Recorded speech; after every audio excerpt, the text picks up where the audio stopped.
So eto na nga, dahil nangako ako 'di ba na may part 2 yung mga sulat-sulat letter Chubanes ni VP Sara kay John Amores. Eto na nga, John Amores sells our JRU jersey, Sara Duterte letter to Bustoyo.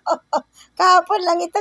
Basketball player John Amores collected 67,500 after selling two items to popular content creator and businessman Jason Losadas, who is more famously known as Boss Toyo.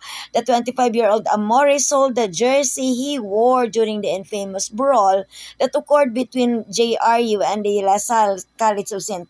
Amores also pawned the letter he received from Vice President Sara Duterte, which included some words of encouragement following the GRU Binilde incident. Amores, who was part of the heavy bombers at the time, charged the Blazers, blah, blah, blah. So, ayun na nga, nabili na nga.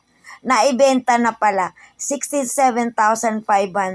Pangdagdag daw di umano. Huy! Bakit wala nang allowance? Nasangkot na kasi sa notice of disallowance.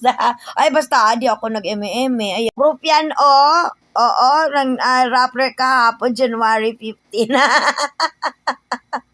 Ano ba naman to?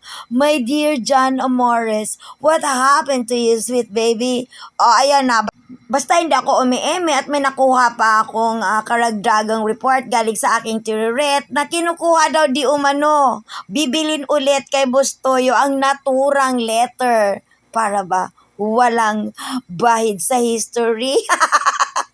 Walang trace, ika nga, malinis ang gawa. Boom!